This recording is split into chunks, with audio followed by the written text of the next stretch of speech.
Hey, everybody, it's Mike Watson. Welcome to episode number 6 of our podcast, Common Things, Uncommon Ways. Very excited to announce this podcast topic, which is coming out of chaos. You might have been surprised to find episode 5, which dealt directly with what we're referring to as the majesty of chaos. Now, not many people think chaos is majestic, but I believe that it absolutely is.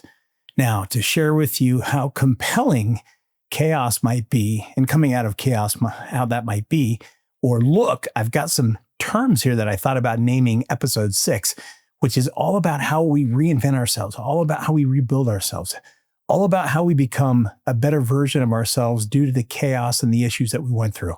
So listen to these titles, and I hope that it helps you feel like, I hope that it helps you feel like this could be pretty exciting to come out of chaos. So first one is Rising from the Wreckage. Next one is Forged in the Fire. Next one is Order, Burn from Ashes.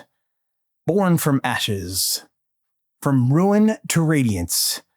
Emerging from the Storm. Refined by the Chaos. Reborn in the Rubble. The Afterglow of Upheaval. Composed from the Collapse. And the Rebuild Begins.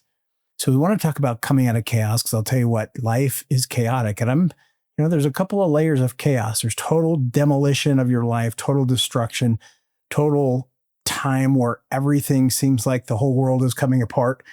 Most of us have things like that happen a couple of times in our lifetime. It might be a divorce. It might be a bankruptcy. It might be a loss of a business or a loved one. There's a lot of heavy things that can happen where there's complete turmoil and complete chaos. I also believe that we have regular chaos on often a weekly or daily basis, depending on how much we have going on in our lives. So it's important that we take what we learned from chaos last week and that we talk about some of the ways that we can come out of chaos, and we can identify how to strengthen ourselves, how to be better versions of ourselves, whether it's total chaos, total life chaos, total business chaos, or whether it's just a really, really tough day where we get some mixed messages about the efficacy of our efforts. I wanted to talk to you and remind you what we talked about with chaos on the majesty of chaos. The neat thing about chaos is it turns out that chaos is not always entirely chaotic. Now, what I mean by that is if you study the theory of chaos, the chaos theory, you'll notice some repeating things that are inherent in chaos. And those are, again, inherent repetition or patterns. Next one is self-organization. We have interconnectedness, self-similarity, and constant feedback loops. So remember some of the examples that we use with the starlings in murmuration, or the tuna in bait balls, or the great storms, the blizzards, the dancing fire in your fireplace. While it destroys a log, it has beautiful and repetitive flame patterns, some really cool things. Now, we had talked at the end of our last episode, some of the things that we were going to do coming out of chaos, some of the ways that we could restructure, rephase, recreate foundations for ourselves coming out of chaos. And again, here's some things we'll notice in chaos. And then I'm going to tell you my story, my personal story. I probably should have started this on episode 1, some of the crazy things that I went through, because there's a foundational piece to what has caused me to be uncommon, doing common things. And I'll give you a little bit of my story. And then we're going to tie that to how we can respond to chaos and not just survive in chaos, but to thrive in and coming out of chaos. So again, one of the groups of things that we talked about last time and what we notice in chaos is there's opportunities for creativity. When you think in chaos here, all the foundation, the systems, everything that you believed, everything you've put forward is at risk. It's at question. It's all going to come tumbling down. And things oftentimes do in business or in life or in relationships, craziness. So you'll start noticing there's great opportunities for creativity. Then there's no rigid systems in chaos. Everything's broken down. The next thing we notice is adaptability. We can see rebirth. We talked about the great forest fires that burn through a forest, and all of a sudden there's this clean slate. We personally and individually get a clean slate too. Next thing is there's truth and potential So these are some of the things that we see as chaos is happening and as the chaos in our lives settles down and we have a better opportunity to see things moving forward. So I want to tell you the story of my life. There's really 3 different sections of my professional life and how chaos created the version of my life that I have right now. So I started in real estate and in business and investing back in 1994 as a sophomore at Brigham Young University, and I decided I wanted to be a real estate investor. My parents had started buying some properties, and I thought, man, I can do that. I can do that for sure. Started following them along as they started buying properties. And I said to my dad, hey, I want to be a real estate agent. I'm going to go get my real estate license. And instead of this wonderful gal that you have doing deals for you, I'm going to be your agent. And I'd like to make those commissions and take care of those properties for you afterwards. I'll be your property manager. And my dad said, hey, Mike, just so you know, if you get a real estate license, that doesn't qualify you to be our agent. You will not be our agent. You're not qualified to be our agent. And I was really surprised that he said that. My parents were experts at telling me no. Hey, we don't want to help you. We're not going to give you down payments. We're not going to sign on loans. If you need any help in this career that you're talking about starting, don't come talk to us. That was a very painful lesson. Back then, I was working on campus for minimum wage. I had no savings. I didn't have bad credit. I had no credit. And my first thought was, man, this feels a little chaotic. I'm in school, learning something that who knows if I'll need. I got a degree in psychology. My hope was to get an MBA or a law degree behind that. But I got into real estate, started buying some properties and doing some deals, and I was hooked. So it felt really chaotic to transition from college to a profession with no help, no support, no guidance, no training, no anything. Well, I went and got my license and I started doing deals. Well, I became a quick success. And one of the things that was unique for me was I didn't know what to do. So I just started trying many different things. This is kind of where the theme of doing common things in uncommon ways came from. It's common to want to buy a piece of real estate. It's uncommon not to have any money. It's common to want to buy a piece of real estate. It's uncommon to have no credit at all. It's common to want to buy real estate, but it's uncommon to not have any money that you can use as a down payment. So I started having to ask myself questions. Now, as I was coming out of college into my profession, I was just finishing my sophomore year. And I said to myself, man, this feels really strange. I'm out here making a bunch of effort doing things. I don't know exactly what I'm doing or how to do it, but I'm going to make a bunch of effort anyways. I've always erred on the side of action. That's one of my favorite statements that I say to people all the time. Err on the side of action. Err on the side of doing something. If you're going to make a mistake doing something. Make a mistake being someone. Make a mistake being an effort. Don't make a mistake not doing anything at all. Don't make a mistake being lethargic. So I came out with all this energy, not knowing what to do. And it looked a lot like coming out of chaos because, again, there was no systems, there was no organization, there was no knowledge, there was no history. I was not bound to anything. So I went out and immediately started talking to people, and I became a success. I started buying properties. By the age of 27, I owned my first real estate franchise, and I was a millionaire. I had $1 million in net worth at the young age of 27. By 29, I was a multimillionaire. By 31, I was a decamillionaire. By 36, I was a multi-decamillionaire. And by 38, 39, I lost it all. And I want to talk to you about that journey today and what it did for me. So the first part of this is doing common things in uncommon ways. If you don't have traditional financing, you have to get uncommon financing. If you don't have traditional down payments, you have to get uncommon down payments. So my whole genetic DNA code in terms of business came from the lack of having things. Now, most people don't realize that there's a lot of things. Nobody has everything. There's a lot of things that we're all missing.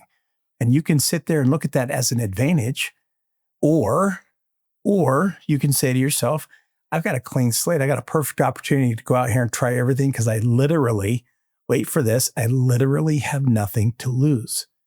So anyways, I started this career.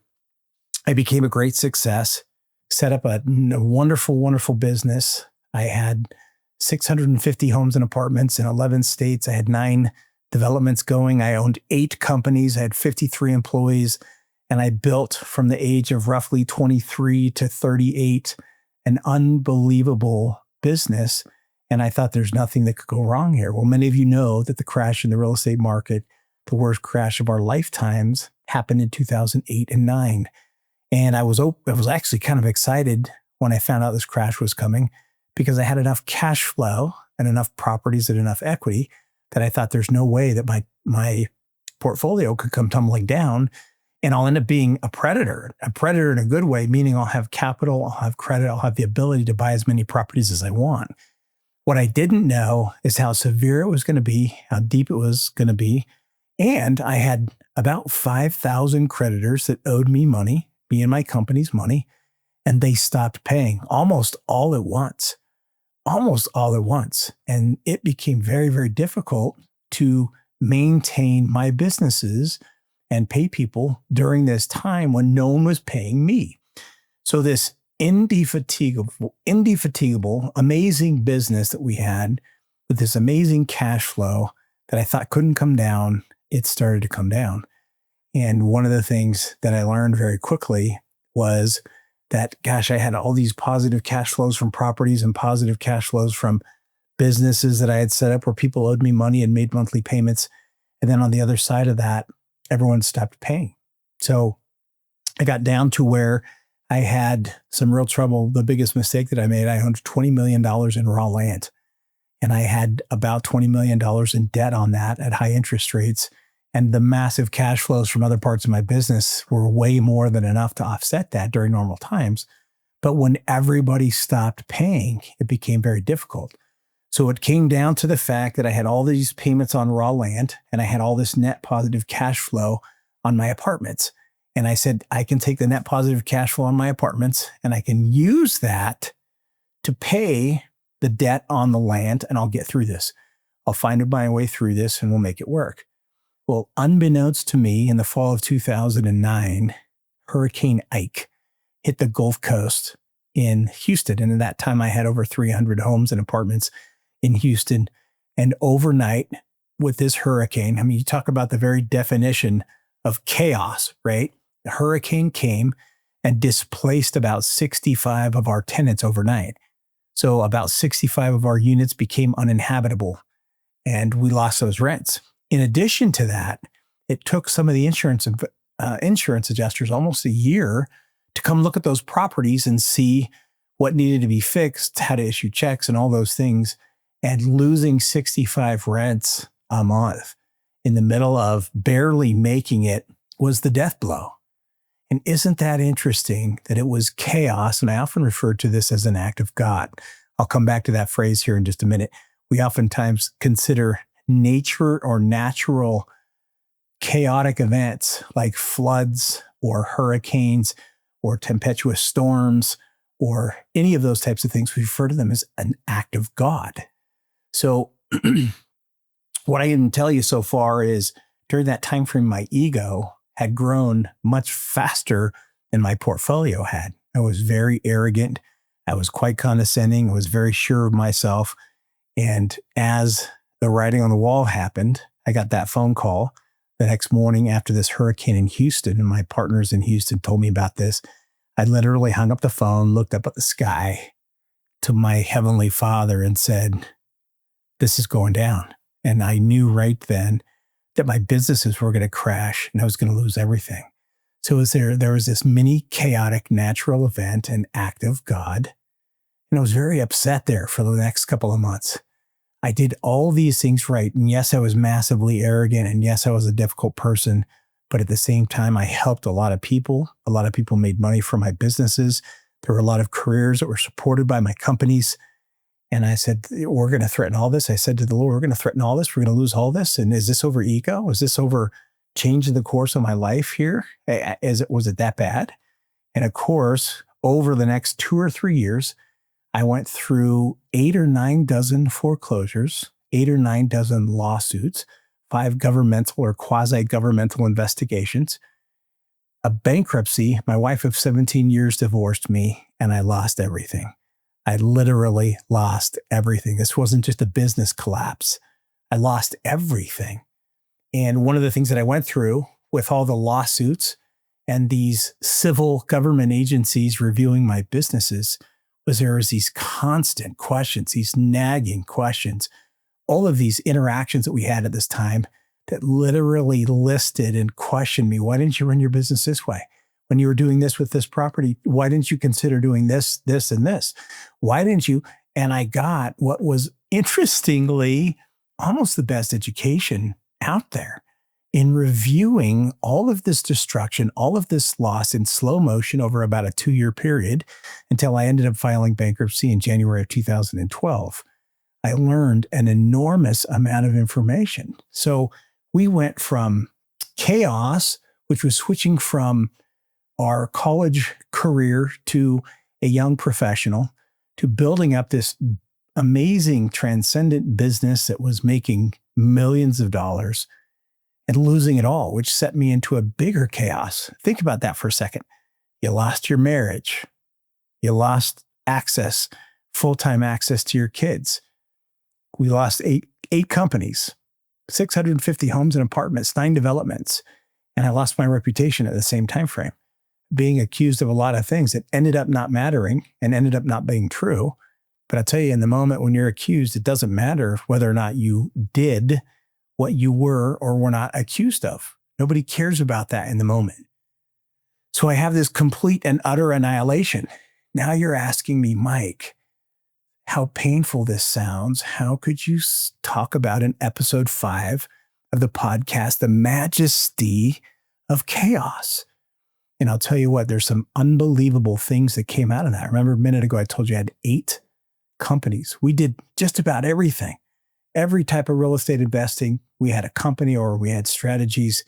We did so many different things. We had so many different divisions of our company. I would teach and train and do a lot of things that way. Nationally, I traveled and was a seminarist, spoke in a lot of places to a lot of people. And the fall of my business and me personally, my marriage was great. It was great. And I got completely devastated and humbled. And I didn't know what to do. All's that it seemed like every day, as bad as it seemed like it was getting, it was worse the next day, worse the next day, worse the next day. I ended up filing bankruptcy in 2012. And there's a chaotic storm everywhere. And this is why you know now why this might be an interesting topic to me. Because we all face difficult heartaches. We all face hard things in life. There's problematic issues everywhere we go. What are you going to do about it? What are you going to do about it? What are the steps to get out of chaos? How do we come out of chaos? And not just come out of chaos and then we go lay in a ditch somewhere and we finally heal. How do we come out of chaos with enthusiasm, excitement, exuberance, and transcendent success? So I'll tell you what, I built in about 15, 16 years, an unbelievable business with a multi-decamillion-dollar net worth, about $55 million in real estate assets. That doesn't seem like a big deal today, but that was a lot back in 6, 7, and 8, 9 when we did a lot of those things. But we lost everything. So one of the things that I did is I made some notes for myself of what to do when you're in the middle of chaos. And I wanted to share with you what those notes are so we can make a plan for you to come out of chaos, whether that's just you had a terrible day at work, that could be very chaotic. Whether you're on a bad streak on business, that could be chaotic. Whether you're going through one of the massive traumas that life can bring you, whether that's bankruptcy, divorce, moving, loss of your business, loss of properties, all kinds of things can send you, loss of your health, all kinds of things like that can send you into chaos. What are the things that you should focus on while you're in chaos? So think back with me to 8, 9, 10, 11, and 12 when I was going through these investigations, these lawsuits, bankruptcy finally. And there's some things that I wish that I would have done differently. And these are things that I've really tried hard to do differently since then as we move forward. Because I'll tell you what, write this down, chaos can be a great teacher. You can learn so much from and in chaos. And the determinant in what you lose and learn in this loss is your attitude. Most of us put the victim card down so fast and, oh, this is unfair. I mean, did anyone have a better story than me to lose the straw that broke the camel's back was a hurricane, was an act of God in the Gulf Coast, a hurricane. And I consider myself a man that tries hard to be godly. It's a very, very hard struggle for me, but I try hard to be godly. I try hard to serve others. I try hard to listen to inspiration. And being in that place, my life got completely destroyed by a hurricane, an act of God. And I was very unhappy. I was upset at God for a while. Didn't shut him out, didn't do what Job's friends told him to do in the Old Testament, that he should curse God and die.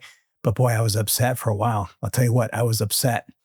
So I've written down some things that I wished I would have done differently during those crazy years, those difficult years of chaos. And I'm going to tell you what they are so that you have these notes now and that you can act differently when chaos presents itself to you.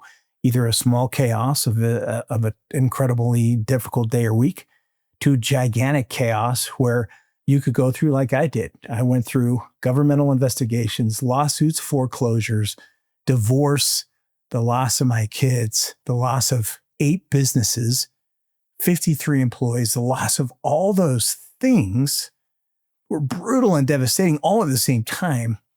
What could I have done differently? How should I have acted differently? Was there a better way? So I'm going to share some things with you that I learned during that time frame. And unfortunately, things were so stressful and crazy for me. I didn't quite react the way I wanted to coming out of that. But looking back and taking some notes, here's some things that I wish I would have done. And then I'll tell you what I did do. I did some really cool things coming out of chaos. So the first thing I did, well, and we'll talk about these things in hindsight, what we wished we could have done differently and better in a more replete fashion. And then I will tell you what I did and the beauty of chaos, the enormous blessing that chaos was. Yeah, you heard that right. God didn't send a hurricane to destroy my assets and my business, my net worth and my family. He sent a hurricane because he loved me.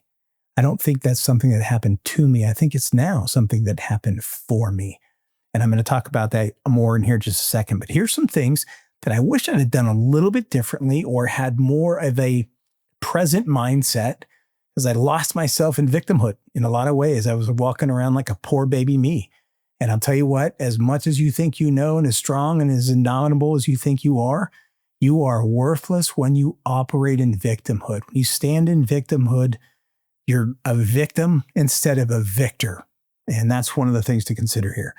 So the first thing you want to do in the face of chaos is have a brutal and scathing self-review. A brutal and scathing self-review. You know, one of the things that happened when I lost my marriage wasn't perfect. This traumatic experience, 8, 9, and 10, really, really crystallized some deficiencies that my ex-wife and I had during our marriage. But I could hear her voice ringing in my head about the things that I had done wrong. She wished I had done differently. She wished I had been a better husband. And you know what? She was right. She was right about the vast majority of it. And I lost everything. And I did a brutal and scathing self-review. One of the things that I see a lot today as I work with high-level people in all stratospheres, when I work with my coaching students, most of them are not self-aware. They're unwilling to be completely truthful of themselves. There's blind spots. We have these blind spots. And there's one thing about chaos is it removes everything. So there's this open playing field so that you literally can be brutally self-aware of what you want to do. The next thing we want to do is pause with power. This is something that I did not do, and I wished I would have. Pause with power. And I wished I had stopped and said, okay, look, I'm losing everything. This is difficult for me in so many different ways, and I don't really care. How do I come out of this in a better place? How do I capitalize on what was going on here? And instead of looking at one of the best markets in my lifetime, and if you were standing around on 2010 with $10 million in cash in your hand, you could have bought up the free world at massive discounts and been set up for the rest of your life, even with a fraction of the money that I just mentioned, right? People were seller financing. They were doing terms. Banks were considering seller financing, believe it or not. I used to teach a training on seller financing from banks, believe it or not. So you want to pause with power. Now, this doesn't mean to freeze. I froze. In the middle of all this difficulty, I froze. Okay. I shut down. I went into victimhood. You freeze, not to freeze permanently. You pause with power to get your feet under you. Listen to this. Chaos wants you to react. Power comes when you choose to respond. So the impetus of chaos is to react frantically, moving forward. I mean, think of the person whose house is flooding and you have to run in and pick what you want before the flood devastates your home, or someone who was on fire when I was a young boy. An arsonist lit our house on fire and we had to get out in the middle of the night. And what goes through your head is very, very chaotic in that moment of escaping a burning home, right? So again, let me say this again. Chaos wants you to react. Power comes when you choose to respond. Are you going to operate and be the servant or subservient to chaos? Or you be proactive and be powerful, choosing to respond once you've determined everything that's going on in your life? Next thing you want to do is zoom out and reframe. Believe it or not, I did this part really good and really well. And I'll talk to you about this here in just a minute, how I came out of it. Even without the hindsight of 2020, which I have now, I ended up, it took me a little while to lick my wounds. It took me a little while longer to get out of victimhood. But once I was able to do that, man, I zoomed out and reframed and built something beautiful coming out of that. And we'll talk about that here in just a minute.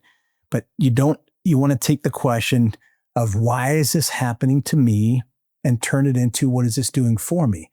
What did I just say a minute ago about that hurricane? It's something that God did to me. He was going to curse me because of my massive ego. And I wasn't great in the way I treated some people. Or did he do it for me to have a better version of his son here on this earth? So again, don't be a victim. Zoom out and reframe, reconsider where you're at and what you should be learning. And it's literally, if you're in a home and a storm came and you watched your home fall apart in slow motion and had any understanding of construction, you could probably say, man, I wish I would have built that home differently. And the next time I build it, I'm going to do it differently and I'm going to do a better version of it. So zoom out and reframe. Next one, this is one that I did very poorly until I got tired of being a victim. And then I was a superstar at this next one. And it is be bold, be a leader, assert momentum. And one of my favorite sayings is do something. You hear that a lot when I do trainings. Do something. I get the end of 2 days of trainings on business or wealth building or seminars on real estate, ground up construction, development, entitlement, all the different things that we teach on. You'll hear me bellow, do something, err on the side of action. If you're going to do something on the side of action. If you're not sure what to do, err on the side of action. Make a mistake trying, make a mistake doing. So be bold, be a leader. And it got really hard for me to do that because when you're in the middle of all that loss, dozens and dozens of foreclosures, dozens and dozens of lawsuits, you lost your wife, the person that's supposed to be most important to you in the middle of this decides to go a different direction. And by the way, for the record, I can't say that I blame her with everything that I was going through. But the person you want to tie down to, everything is gone. There's no structure. And all of a sudden, once you get out of victimhood and you start to become a leader, you get your strength back, you realize a couple of things. First of all, man, I built an amazing business with nothing. Next thing I learned was I did some incredibly different things, but I was straddled with my success. I didn't know how to build it the first time, so there were some errors and some issues that came up during that time frame. The next thing that I learned with the investigations that were so unfruitful and so unfair, and the allegations and lawsuits that were so meritless and baseless, I should say, I got asked so many questions. I got like the best education. In fact, I remember being in a deposition in a legal action, and there was this one attorney who was absolutely brutal. And his name was Richard. I remember him to this day. I wish I could see him now, this many years later. But he kept asking these amazing questions about, why didn't you do this with your business? Why would you set it up this way and not this way? Why? And again, this guy battered me with questions. And my attorney had nothing to say. She didn't know anything about real estate, not at that level. I didn't know what to say because every point he was making was brilliant. And I finally put my hand up like this. And I said to this attorney, and I said, do you have any idea what your brain would be worth on the open market? And he said to me in a really snide manner, "What's that supposed to mean?" And I said, "Do you have any idea? Many of the questions you've asked me during this deposition, I never even considered. And I'm taking notes as quickly as I can write them. I'm going to restructure my business and move forward. If you spent some time," and this was kind of the condescending thing I said to him, "if you spent this much time and effort with that brain that you have building things instead of trying to tear others down, the sky would be the limit for you. The sky would be the absolute limit for you." And of course, at that point, he was devastated because I wasn't putting him down. I was telling him, "You're hiding behind this job. You're working in a place where you can tear people apart instead of building things like I was trying to do." But the coolest thing about this was you take away the money, you take away the ego, you take away the support, you take away all these foundational rigid systems, everything's out. Now there's this clear playing field, and you go through the most brutal review of your business, not with the intent to teach you, but the intent to maim you, to destroy you, to take away everything that you have. And it was the most beautiful thing that I ever went through. It was the most beautiful thing that I ever went through, and I just didn't understand it yet. I took copious notes. Every time I got asked, "Why didn't you do this? How come you didn't set this up this way? How come you didn't do this way? I've seen other people in other companies do this way. Why didn't you do any of these things?" And in my head, I was thinking, A, I'm a victim. B, this is unfair. C, these guys are good. Man, these guys are good. And D, and I made so many mistakes. But what I didn't see in that moment in that section D there was I wrote down all the mistakes and I made a mental image of this. And I'll tell you what, you go through a brutal deposition or 2 or 6 or 50, you don't forget so quickly and so easily. So you have the chance to get all of these thoughts.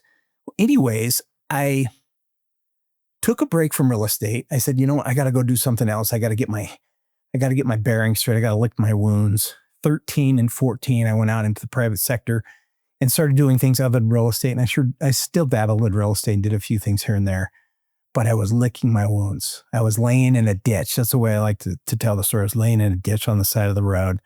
And so many people walked me by. It's like the story of the Good Samaritan.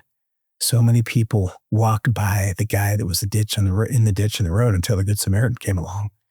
I was that guy in the ditch, and no one would stop and help me. And that's the thing I want to tell you right here. Listen very carefully. No one is coming for you. No one can build your future for you. No one will have as much interest and desire for you to have a great life and a great business and a great future unless you do. You have to be the author. You have to be the architect in this. You have to be the one that stands up when life seems too tough, when the wind's blowing too hard and it seems like things aren't going to work. You have to do that. And it took me a minute to figure that out because this was such a devastating loss.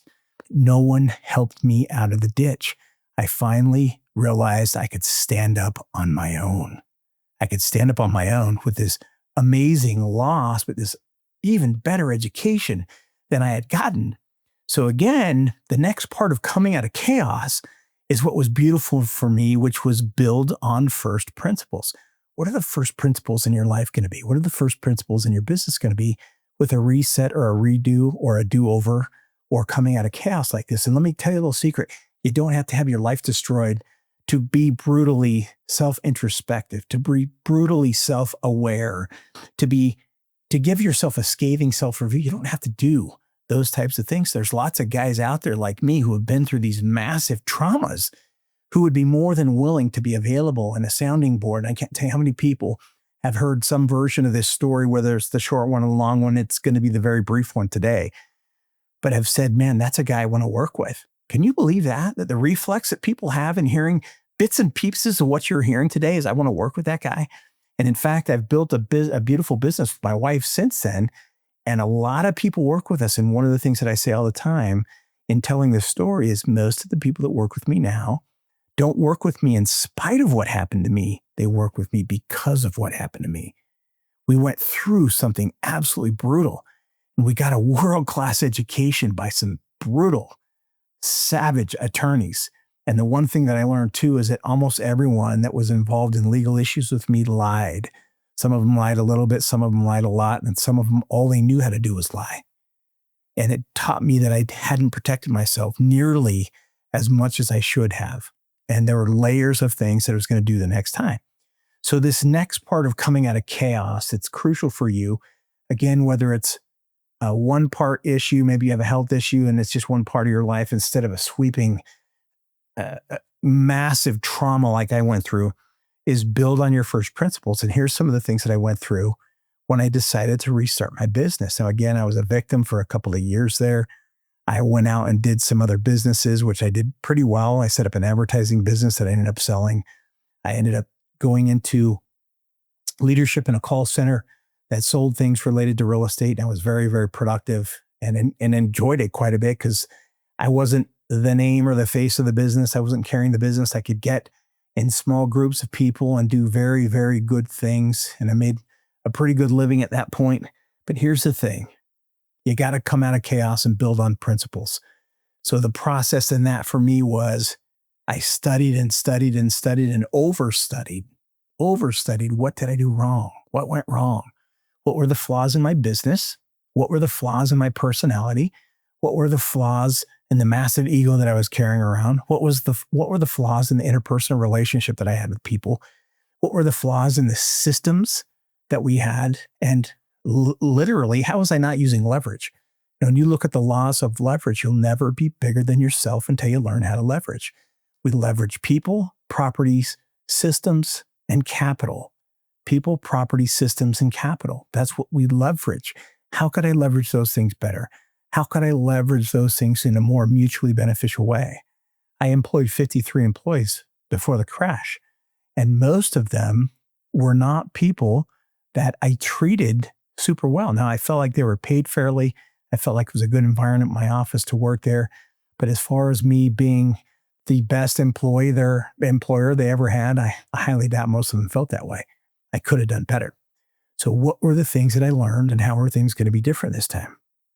So you start with the basics, coming out of chaos. What do I believe? What matters now? What matters now? The thought process of don't just restore, redesign. I didn't want to go back to what I had. It didn't work. In the worst storm of any of our lifetimes financially, my house crumbled down and fell down and came apart. I didn't want to rebuild that house again. I wasn't interested in rebuilding that house again. Invite others in.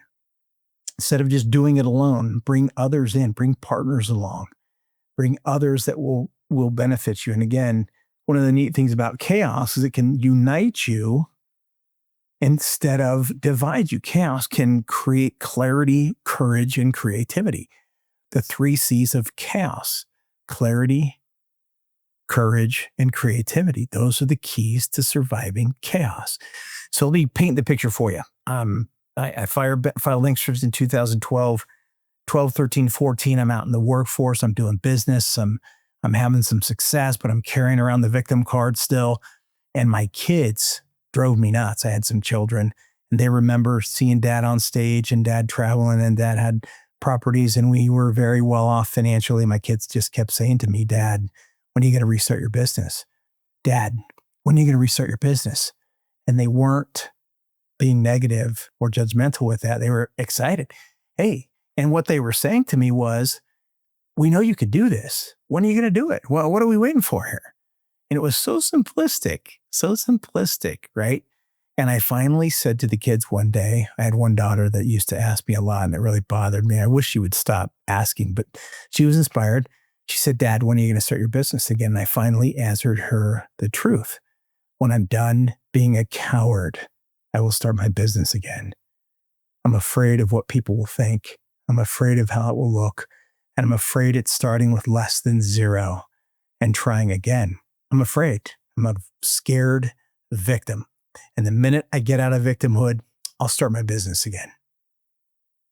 Needless to say, that daughter didn't ask me anymore when I was going to start my business. She got the truth, right? But here's the thing. The minute I heard myself say this to my child, I'm supposed to be a leader on this earth, as you are too. I'm supposed to be a leader in my family, as you are too. If you have children, you're supposed to be a leader to your children. Are you doing that? And I thought to myself, what am I teaching my children here? I got knocked down so hard. Am I going to stay down? Am I going to stay down for years?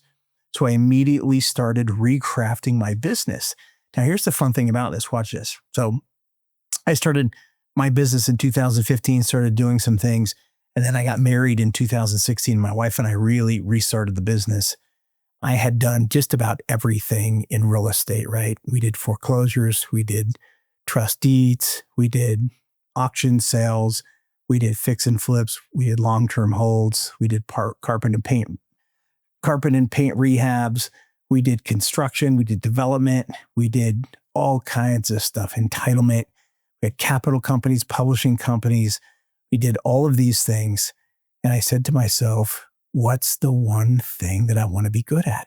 I do all of these things. What's the most lucrative thing? Guess what? I get to start over again. And here's the fun part about it. Once I got out of victimhood, I realized I know all of those things still. Not only do I know how to build what I built, I did it once already, but now I have the education from the chaos, from the destruction, from literally watching my house slowly come down in a windstorm. I watched and took copious notes. So instead of coming back and doing everything, I came back and I said, I want to be an inch wide and a mile deep. How can I be an inch wide and a mile deep? Meaning I want to be the best at something. I want to be the very best that I can at something. And we decided that would be ground up construction for multifamilies. We'd buy land, entitle it, get it permitted and approved, hire builders, build it and sell it for a profit or keep it long-term for the many benefits of holding multifamily and mixed-use assets for the long term. And we're going to do that. And it's interesting to note that what took me 16 years to build, okay, from sophomore year in high school till 38, 39 years old, about 16 years to build, 8 companies, 53 employees. I built a business that was 5.5 times the size the one I lost in 1/5 of the time with 1/7 of the employees. Let me say those numbers again. In 1/5 of the time I built a business that was 5.5 times as large with 1/7 of the employees. 1/7 the employees, 1/5 of the time, 5.5 times as large. And we took this chaos, this clean slate, this lack of a rigid binding system that looked a lot like structure when I was doing it, looked a lot like a cage when I was looking back at it in the past. And I came out of chaos with this beautiful rebirth. I came out and I was always of this belief. And everywhere I went, I would talk to people about restarting my business and they'd sit there and tell me, well, you went through this and this and this, and you lost this and this and this. And it was super public, Mike. And guess what? Nobody's going to want to work with you. No one's going to want to deal with your issues and your past. And my response to them was always, everybody got hurt badly at that point. And if somebody didn't get hurt badly then, everyone gets hurt. Everyone goes through chaos. Everyone goes through mass destruction at some point, or some of us at many points. People that stand back up, that's the American story. That's the way things are supposed to be done. You get knocked down. It's not how many times you get knocked down. It's how many times you get back up again. That's probably from a Rocky movie, right? Doesn't matter how many times you get knocked down. It matters how many times you get back up and the fight that you're willing to keep bringing to life and the world. So again, chaos can be a beautiful thing because it does all these things for us. It sets clarity, it defines opportunity, gives us a clean slate, and we can literally move forward. Now, there was one other thing that I learned that I should have done during chaos, and I didn't do this one quite as well, but I sure try to now.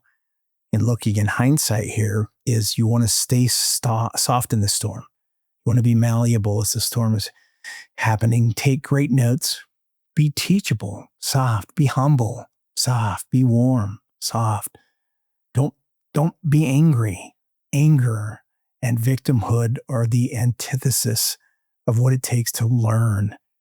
Our brains use different parts of the brain to be angry, and different parts of our brain are used to grow and to become. You want to stay soft. Focus on how you'll respond less than on what happened. I didn't do that very well. Focus on how you'll respond less on what happened. Be honest and human. Everyone loves vulnerability. And I can't tell you, when I stood up back on stage and I started doing trainings again, and I started going to different events and hosting my own events and starting my own company, there was a power in being vulnerable. There was a power in saying, yeah, I took my licks and I'm back. one of my favorite things that I used to say is, I'm standing right here. Do you see me? I'm standing right here. And what I meant by that is I had been knocked down. I had been knocked down, but I got back up again. And this time I was armed with my friends' humility, leadership, vulnerability, a piercing truthfulness that I hadn't had before. And after a scathing self-review, I understood myself better than I ever had before. So we came out of this chaos and we exploded. We exploded to success. And now we were in a bigger, more profitable company with 8 of us, including myself, than we had at 53.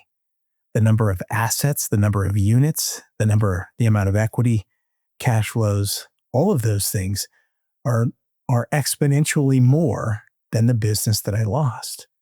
Isn't that interesting? And yet, if you'd have known me in 8, 9, 10, 11, 12, 13, even that 5-year period, I was a victim. I was a poor baby me. I was lost in the whole thing. But here's what chaos proved. Chaos proved that life and situations like this can be very, very cathartic if we're willing to be taught. Again, I focus less now on what's happening to me, and I focus more on what am I supposed to learn about it. And in fact, I have this relationship with God where if I have a problem and it keeps persisting, I go to him with ideas and suggestions, and there's oftentimes I can't hear or be led to what I'm supposed to be doing. But I'll tell you what works every time, especially after I get frustrated and have a period of time where there's a great effort. I ask him, what am I supposed to learn?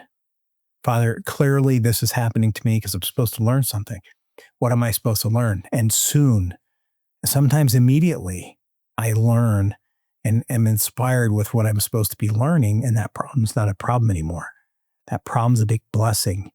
And the relationship that I needed to have with God was I needed to humble myself and say, hey, I'm in doubt. I need leadership. I need guide. I need extra focus and help. And he would give me what I like to refer to as a drop of grace. Because you're willing and able to learn now, I'm going to inspire you with what you should do next. So be soft, be humble, be kind in chaos, which is a fantastic thing. So again, I hope that today's session is fantastic for you in saying, hey, if life is difficult, it means it's really about to get good. If life is chaotic, it often means I'm about to learn and grow some way that I haven't been able to do so yet. So attitude determines altitude.